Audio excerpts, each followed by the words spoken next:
love my new bed. I feel very snug. About as snug as a bug in a rug. My bed feels like a fluffy cloud. Every time I lay down, I feel so proud.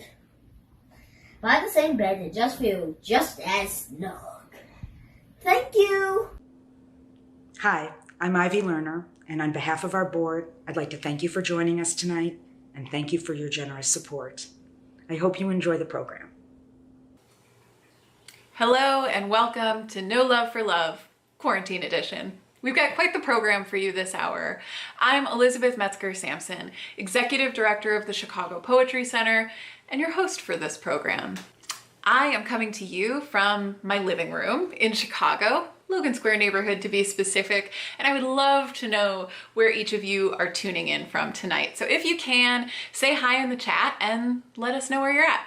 We have a lot to celebrate. Our goal for this campaign was to raise the funds to support 20 poetry residencies in CPS next year. And we did it. And that is entirely thanks to you. So tonight we gather in gratitude, in community, and in celebration. And because we've achieved so much already, we've given ourselves one more goal for tonight that we hope you'll consider helping with. We want to raise the funds for one more residency for next year. More on that later. For now, on with the show.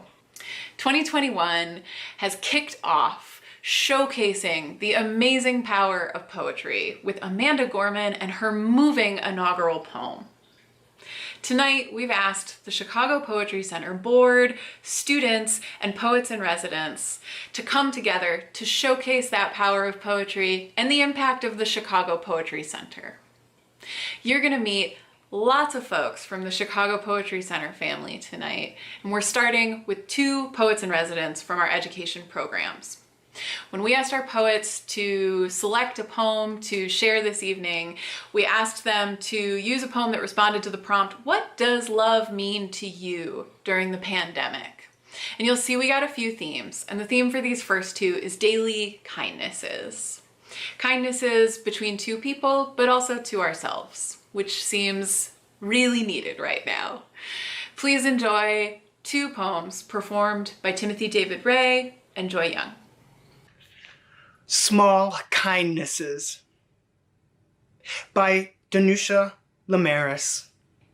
I've been thinking about the way when you walk down a crowded aisle, people pull in their legs to let you by.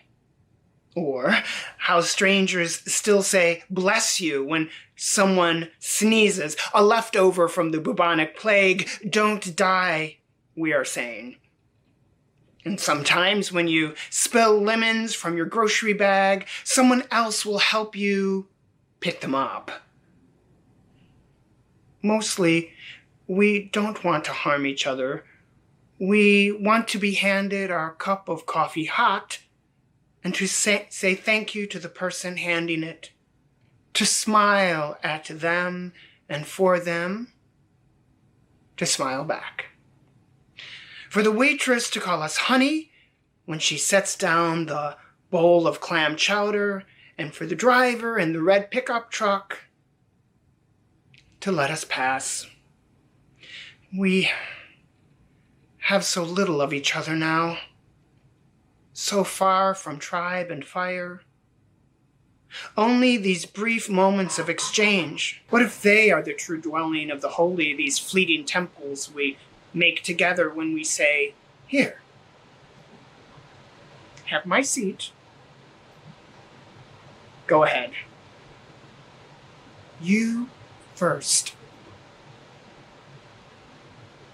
I like your hat." My name is Joy Young, and I'll be sharing with you my poem, Haikus on How to Love Yourself During a Pandemic. That quarantine weight, mistaken for pregnancy, just more you to hug. Laundry piling up, no shame in wearing things twice, Febreze is your friend. Please don't feel guilty having too many hobbies just to pass the time.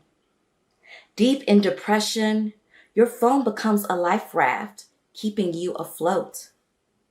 Cut off from large crowds is a blessing in disguise. Get to know yourself.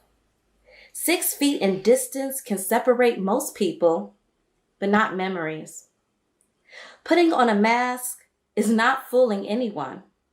Your eyes are windows.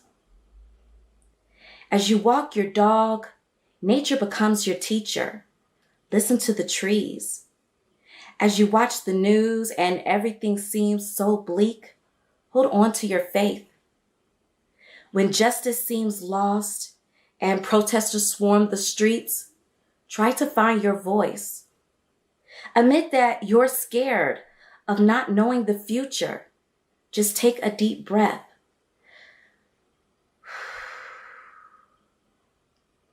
Hope is a vaccine. You don't need a prescription. Be open to heal. Thank you so much to Tim and Joy for those poems. Now that we've got a little bit of poetry in our systems, I am delighted to introduce poet and CPC Programs Manager Helene Achanzar to speak a little bit further about our education programs. Poetry is a powerful vehicle for literacy and self-expression, for connection and creativity. Our programs provide an opportunity for students to gain more tools to express themselves and to build their literacy while growing more confident and empathetic. This has always been important and is now critically needed. In a typical year, CPC poets and residents are in classrooms all over the city, working with the same students and teachers every week. Last spring, the Poetry Center was the first creative literacy program to pivot to remote learning with our Chicago Public School partners. Since the beginning of remote learning, we've worked to quickly restructure our programs to support all learners from home. We found ways to engage students through live streaming lessons. We've delivered content that students can use at any time and printable packets to reach those without regular access to internet. During remote learning, CPC has provided weekly residency programming to 43 classrooms, more than 1,000 students at 12 schools. We've presented pop-up performances to schools across Chicago and beyond, bringing poetry to another 3,000 students virtually. Our poets have had to make connections come alive across screens. And as you'll see next from poet and teaching artist Leslie Reese, students really respond. Hi, I'm Leslie Reese, and I'm a teaching artist with Chicago Poetry Center. You know, recently I had the opportunity to teach blues poetry with 4th graders at Shoesmith Elementary School. And we talked about laments as poetic ways to express grief and loss. We talked about feeling down. We talked about the blues. I asked one of the students to volunteer to read the song lyrics to Every Day I Have the Blues by Pine Top and Milton Sparks. And after the student read the poem for us, we looked more closely at the lyrics to see what kind of patterns, in the rhymes, in the repetition. After that, I decided that I would sing a little bit of the lyrics so that the students would know what the blues sounded like as sung. Every day I have the blues.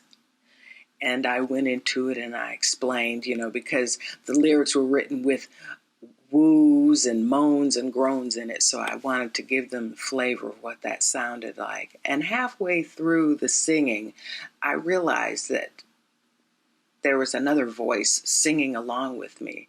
And I said, "Oh, who's singing?" And the 4th grade voice said, "Me, Anthony." I said, "Oh, Anthony, would you like to continue singing? Do you think you can finish singing the song by yourself?" He said, "Sure." And, the lyrics were on the screen. And Anthony proceeded to sing the blues. And he put some flavor into it. And afterwards, his classmates, all the adults in the Google Classroom unmuted themselves. Everyone was applauding and clapping furiously. And it just reminded me, he really touched us.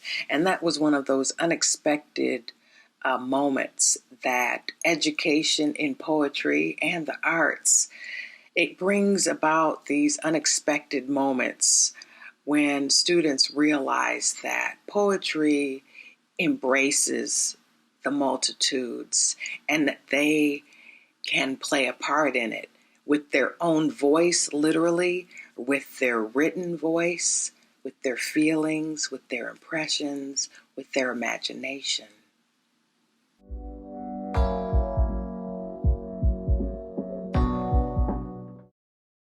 You don't have to be good. You don't have to worry about their perspective. You don't have to let them give you commands. You have the right to be respected. You don't have to be silent, just speak. Using your words doesn't make you a freak. You don't have to let them steal your voice. You're not wrong for having your own choice. You don't have to follow them everywhere. No matter what they say about you, you shouldn't care. At least that's what we say in our brains. Thank you so much, Miss Leslie, for that beautiful story of connection singing across our screens. And thank you so much for that beautiful poem from home, too. And now I'd like to introduce our board president, Ivy Lerner. Here's an example of how our students feel about the program.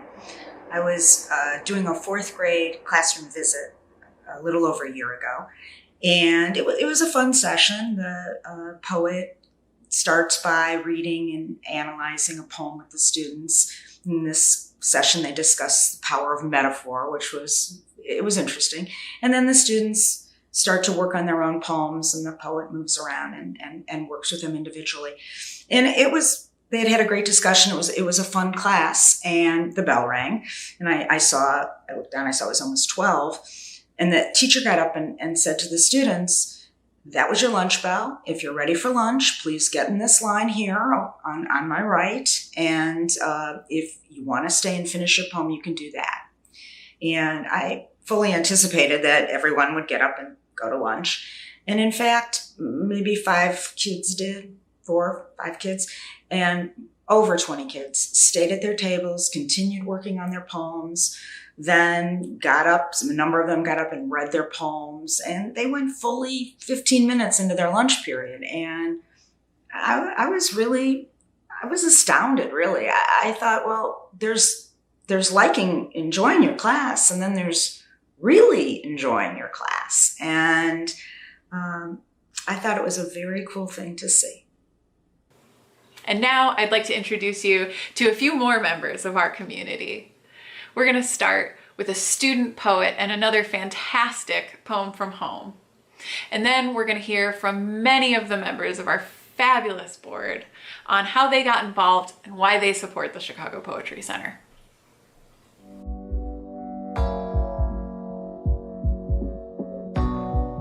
I'm a sloth that needs to get up to get my mail. Though I'm lazy, I need to take the steps to open the door to get the mail. I'm a janitor, sweeping away the dust that awaits me along the path, trying to finish sweeping so that I may get my payment for the day. I am your conscience in the back of your head, telling you that you got this and that you can go for any challenge. I am Jesse Owens, jumping hurdles as I overcome challenges. I am a racer, passing through the people that didn't believe in me as I go. I am a person that is anxious for tomorrow, but needs to let tomorrow be anxious for itself. I am a getaway package, traveling through the world with my other boxes. I am the president, admiring my success, thinking of what I went through to be where I am. Thank you.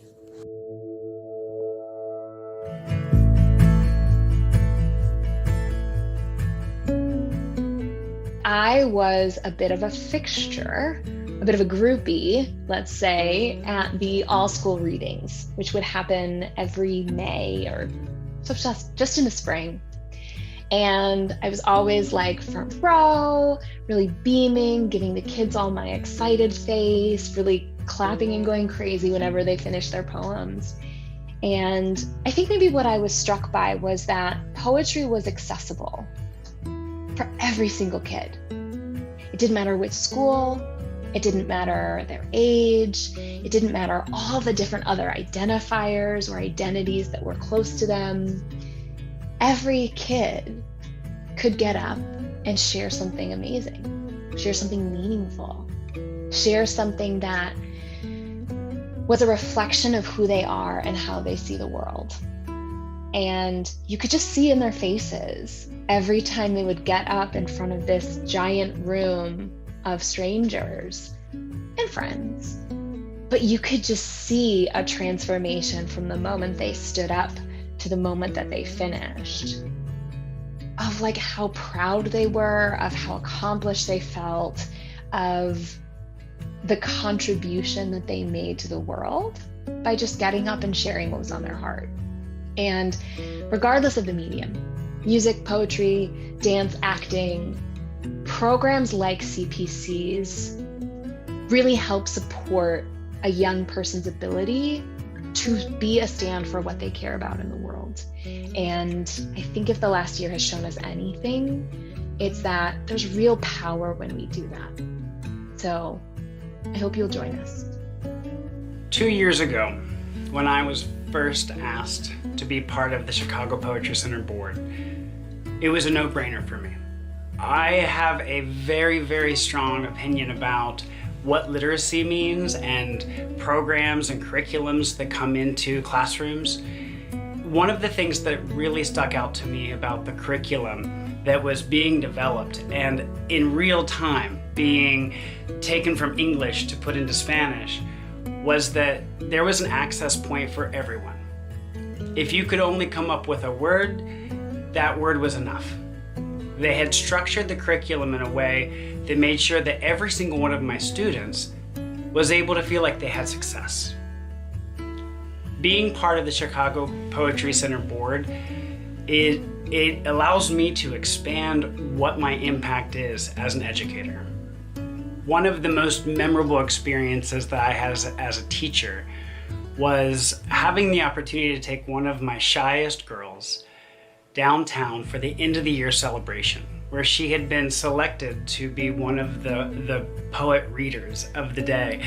And her parents came down and her little brother had never been to downtown Chicago, was really, really impressed by all the skyscrapers. But I remember sitting next to her mom and her dad and her little brother as she was reading, and being able to feel their sense of pride, to see their little girl, who had always been very, very shy, stand up there and read her own words to the crowd of people in front, and to have them clap and to have her be acknowledged was something that she immediately, she was 2 inches taller. She came back to school. She was sharing her experience with all of her friends. And this was really a moment for her to realize that her voice mattered and that she was able to express herself and to be listened. And that's something that I will always cherish. That moment, being downtown, seeing her up on that stage, sitting next to her two proud parents. Given where we are as a nation, I think this is the perfect time to talk about the power of poetry and the impact of the Chicago Poetry Center.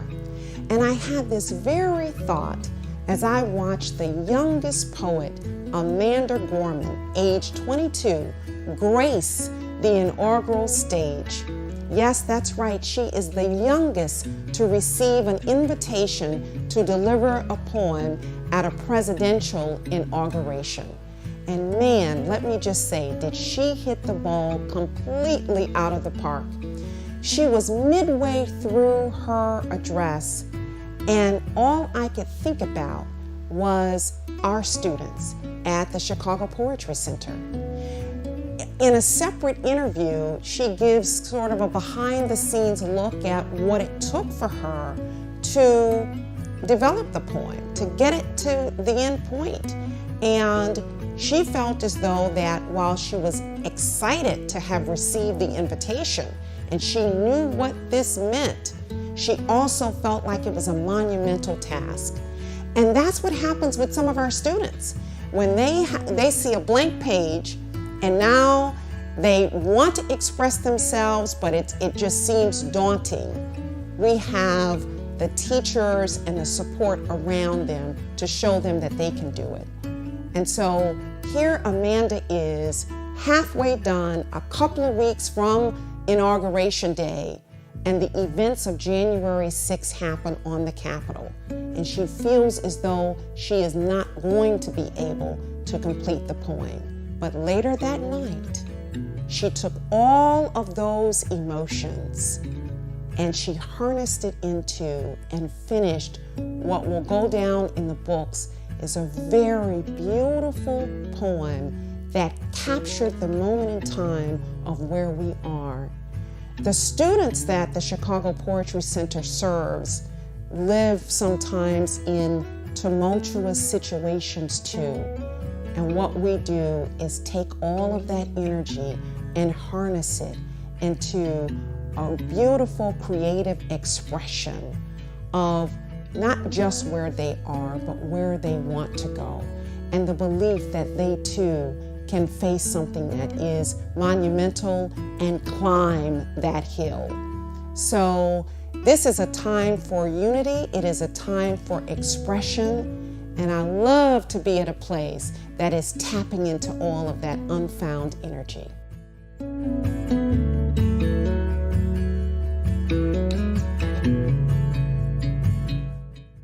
I support the Chicago Poetry Center because it lives and breathes its mission to connect people with poetry.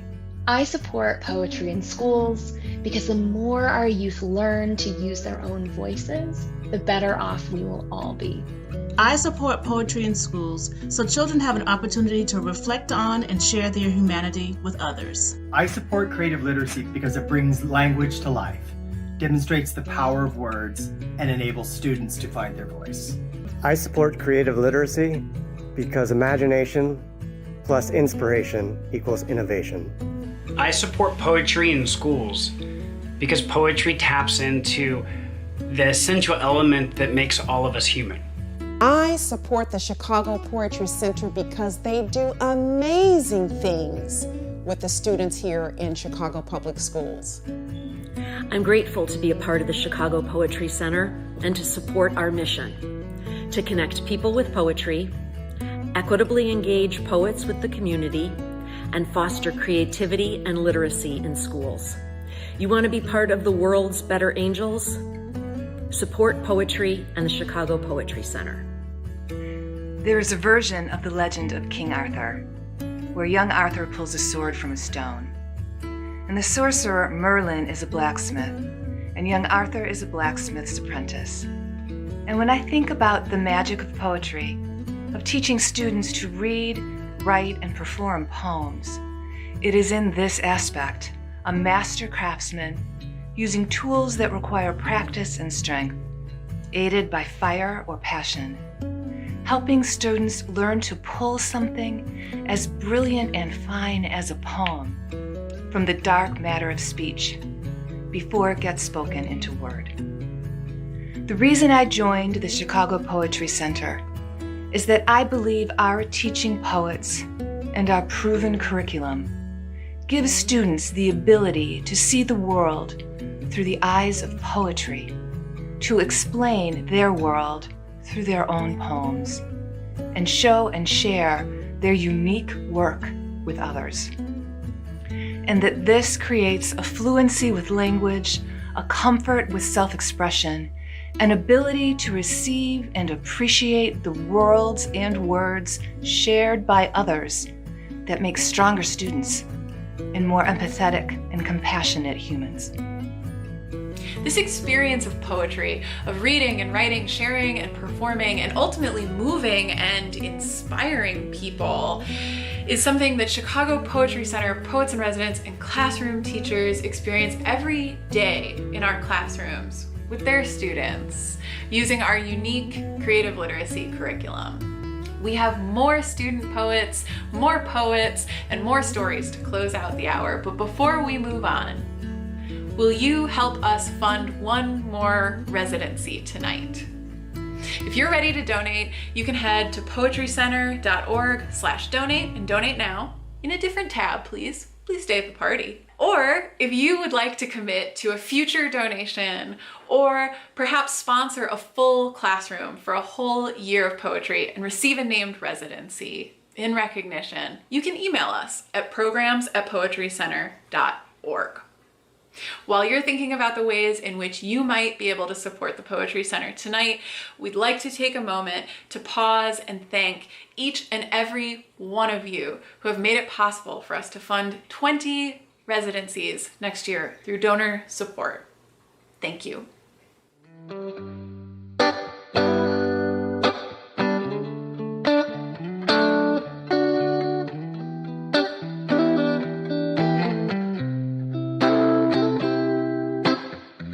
We used to hang around town pretty late. I spent the week thinking about our next day. It was easier then, so much easier then. Or like that time I picked you up outside of school. You said, screw my dad, I make my own rules. It was easier then, so much easier then. Take me back to those easy summer days when we stopped at nothing, babe. Yeah, we stopped at nothing, baby. They couldn't take us, they couldn't change us, they couldn't catch us if they tried. No, we didn't care at all about winter or spring or fall. We felt so alive, and girl, we were thriving on kisses and sunshine and mischief. Yeah, we had one of those things. We just had one of those things.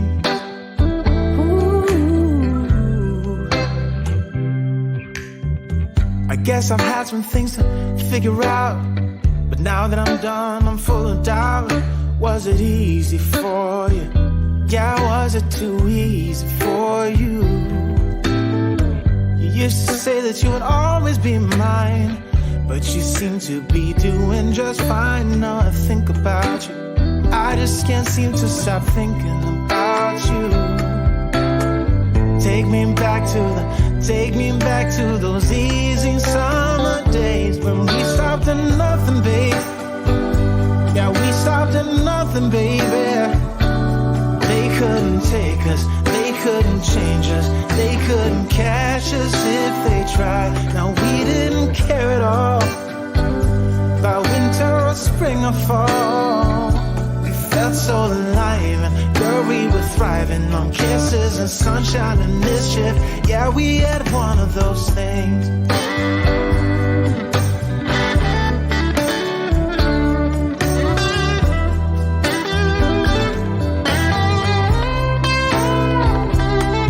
Stopped at nothing, babe.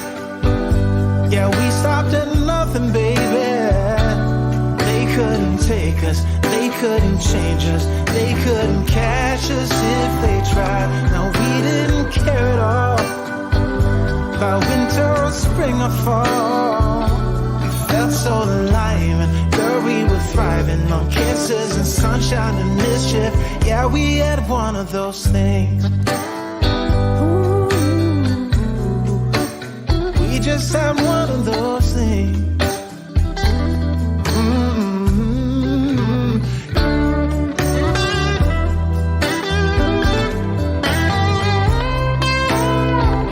When we stopped at nothing, babe. Yeah, we stopped at nothing, baby. They couldn't take us, they couldn't change us, they couldn't catch us if they tried. No, we didn't care at all about winter or spring or fall. We felt so alive, and girl, we were thriving on kisses and sunshine and mischief. Yeah, we had one of those things. We just had one of those things. Yeah, we had one of those things. Hi, my name is Joy Young, and I'm the poetry teaching artist for the 8th graders at Hagen Elementary. And one of my special moments that I've had teaching the 8th graders virtually at Hagen has been when I asked my 8th grade students to write poems inspired by Sonia Sanchez's poem, This Is Not a Small Voice. And I was truly blown away by their responses. One student said, my voice can walk on water. Another one said that my voice is a blessing. My voice can heal others. Then there was, my voice is the voice of my immigrant ancestors. And another student said that my voice can stand up proudly for social justice. And I just thought it was important for these kids to know that despite being young and living in a world where there's racial injustice and political unrest and the pandemic, that their voices still have the power to create change, not only within themselves, but in their families, their communities, and their entire generation. Thank you all so much. Another theme that came up when we asked our poets to respond to the question, what does love look like to you in the pandemic, was family. So let's close out the hour with a few more poems. First, 3 poets from our team on love, home, and family. When I think of love during the pandemic, I think of the love that my grandmother gave me, who unfortunately fell ill because she contracted COVID inside the hospital. But I think of everything that she taught me, everything about my culture. And so this poem is for her, and for anybody who has a grandmother or elderly person who has contracted COVID. La sangre llama, Grandma says. Her accent is one of the last sounds left. 50 years of cold city living got her reminiscing of a warmer place. Maybe that's why she likes to spend so much of her time in la cocina. This is her time capsule. Childhood memories come back to her every time she sprinkles seasoning. Here she offers advice con sabor. Sol sofrito con amor. En la cocina is where abuela sits next to the window of our 3rd floor apartment. I could swear she was looking at the city's snow-covered rooftops like they were the rolling green mountains of Adjuntas. The window in our tiny cocina overlooks an alley, a gallery of hood stories where she would see Tony and George playing the art of catch, Jessica and Lucy playing tag, and Andy hunched over the dumpster doing the junkie dance. Oye, ven a comer. The mornings were strong, like coffee. It was her sunrise ritual to awake the senses. A can of Bustelo sits next to the stove while she has her pan con mantequilla. The afternoons brought bacalao frying. The sizzles sounded like a crispy ocean. Abuela plays music while she washes dishes. The faucet sounds like a waterfall. Salsa is dripping from the alarm clock radio. She dances with the mop. Abuela's cocina is where I learned how to speak Puerto Rican, sofrito, pilon, malanga, yuca, machuca. And I wait patiently for my food. I'm Leslie Reese, and the love poem I'm going to share is an old poem that I wrote. It's called Blood Around My Neck, and it's a love poem to my ancestors, to my forebears. And I think it still kind of stands up in today's world, in today's times. Blood around my neck. Grands and great-grands come unto me. I need myths, jokes, and borrowed courage tonight. Save me with your grandeur that I have no evidence of, save the fact that I was born with 2 spongy ears, eyes damp and direct, my nose full and alert to the smell of danger. Comfort me a while. I had been standing naked before a mirror, imagining what it would be like to see my reflection not cover my breasts when I did. Maybe I would have learned sooner that I was becoming a woman, and it would have been all right. I dragged out the tarots, photo albums, medallions, mementos, letters, and scrapbooks. I stretched the ears of those who would not hear my asking and pulled lips as though they were taffy, adjusting them at proper intervals. All to divine answers I felt but could not bear until today. And so I ask that you come unto me, you who were only real in your lifetime, you who cannot physically rescue me from my real life. However, I need to share kisses with each one of you, hear stories, and dance. I need you to drape amulets and necklaces of your blood around my neck. Pin the insignia clear through to my heart. May I never forget you.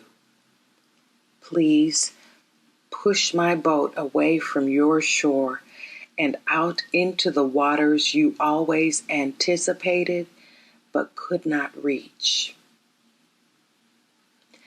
I will find my way home. Hi, my name is Jairika Guest, and I will be reciting a poem entitled Grown Garlands. Home. It had cracked paint, sharp wires, matted grass, barefoot street races, but it was home.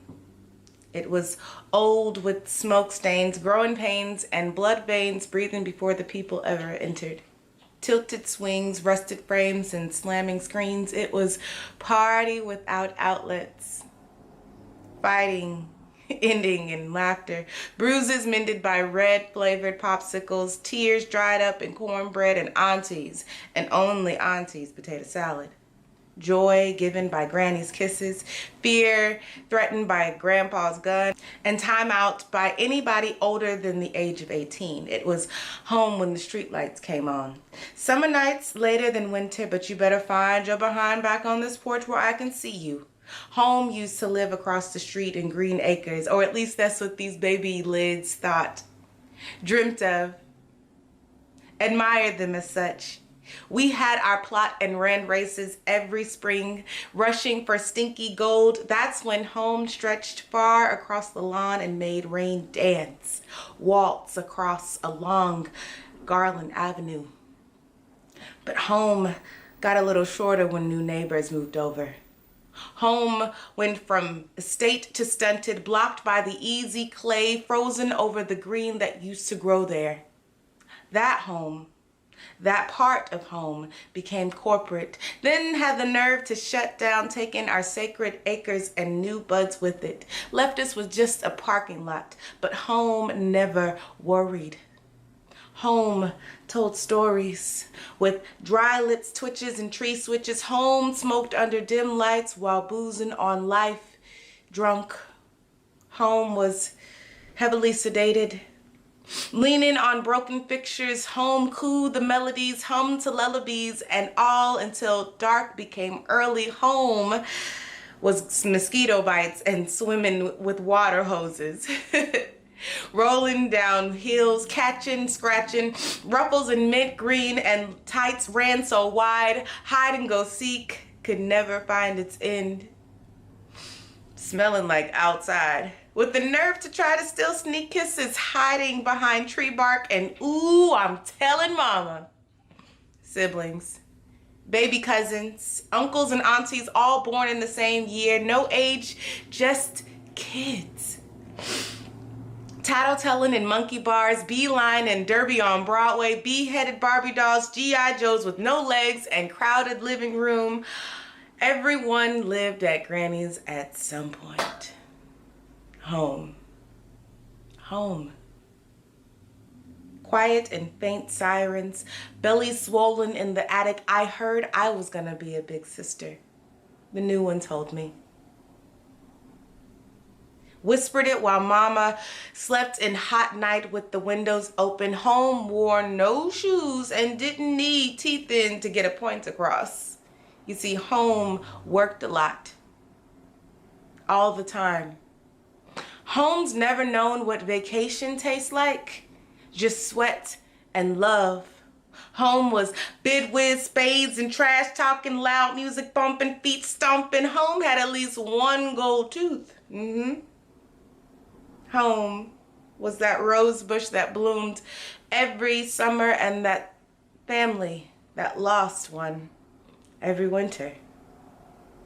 Home ached and jumped, cooked and grumped, judged and loved.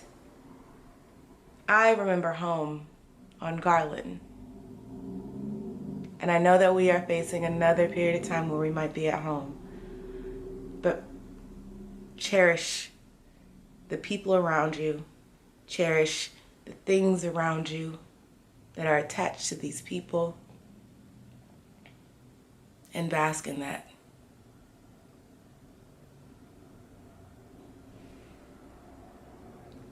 So, as someone that has been in the virtual assemblies, not so much in the classroom, I would like to share of a time that I recall in which the feeling of students chiming in via chat, moved by pieces that we're writing. A more recent one, honestly, was the MLK celebration at MLK Academy in Wisconsin. And it was so lovely to, one, get all of these amazing questions from these brilliant-minded students, and to just feel the love that exuded through the Zoom screen. Yasim was the student that we were writing a poem for, and I just enjoyed so much about their light. If there's anything that this pandemic, as well as these virtual spaces, are showing us, is that people want to reach out, people want to share their stories, and it just takes somebody out there to give them a pen and pad and a platform. And really just being able to continue to learn of people's ways in which they are impacted by this pandemic or impacted by the social justice movements that are taking place, especially the students. And I think that I think us as an organization are giving space and holding space for that. But I think more and more adults need to hold space for the fact that there are these younger generations that truly are impacted by what this pandemic is doing and what movements are being created in which they are taking part in. I'm moved by the ways in which they are coming up with these concepts and are expressing them. So if it's a question that has to do with how might you be able to give, what advice would you give an adult? And the fact that they're saying, like, have compassion, have grace for the next person. Don't take things so seriously. Or learn to smile more. Learn to give more.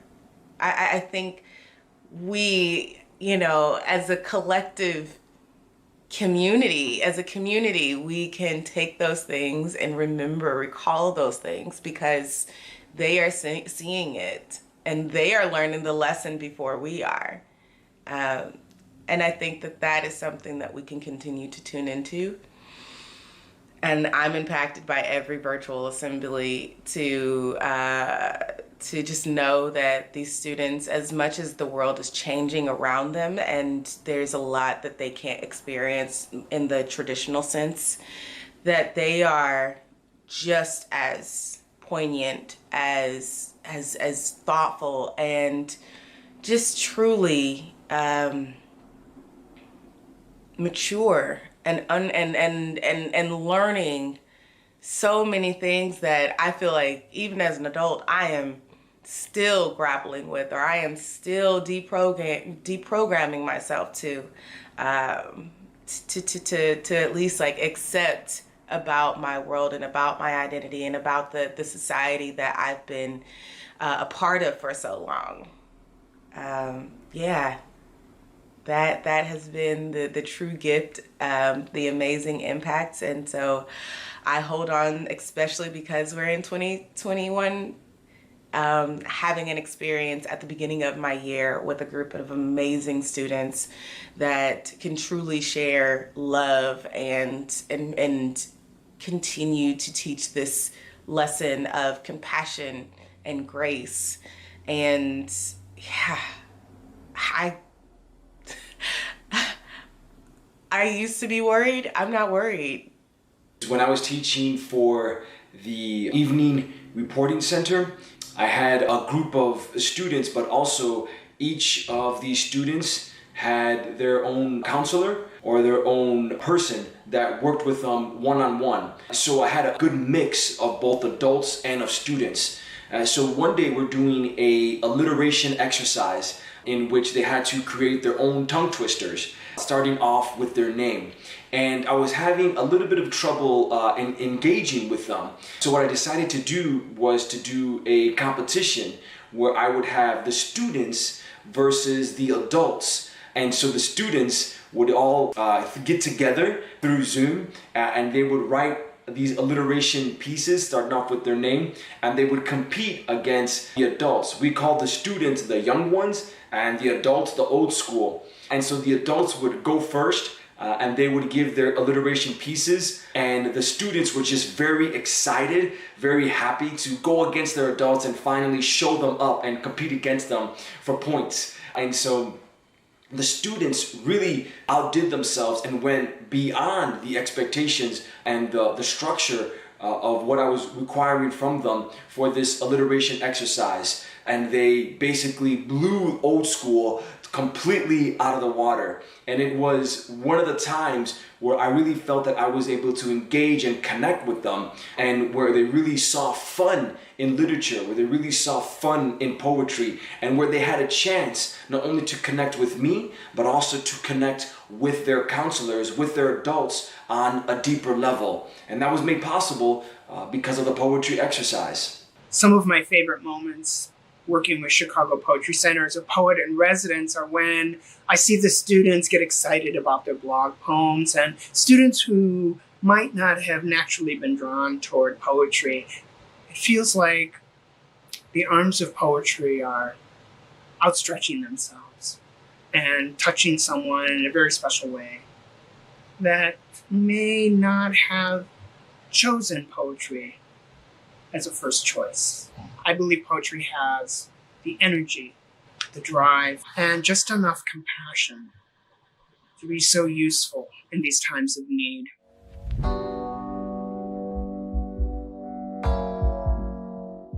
I am the brightness in a shooting star. I am the blue jay floating about. I am the extended shadow of a great success. I am the delicacy of a rose petal with the last petal falling. I am the lightness of a feather. I am accomplished like Gabby Douglas's determination. I am a cumulus cloud of sweet, fluffy whipped cream floating across the caramel macchiato. I am a light, perfect cream puff. I am a rubber band stretching this way and that. I am the brightness within a shooting star, this time reaching for my destiny. Thank you all so much for celebrating with the Chicago Poetry Center and for being a part of this community. Thank you to our donors who have been a part of this whole campaign, for making these 20 residencies possible. Thank you to everyone giving tonight towards our next residency. Thank you to our team. Thank you to our poets in residence and our board who you've heard from, our students, our classroom teachers, our principals in our schools. Thank you to our office team, Gabrielle, Kara, Christina, and Helene. Couldn't have done this without you. Thank you all so very much, and I wish everyone a great night. Thank you.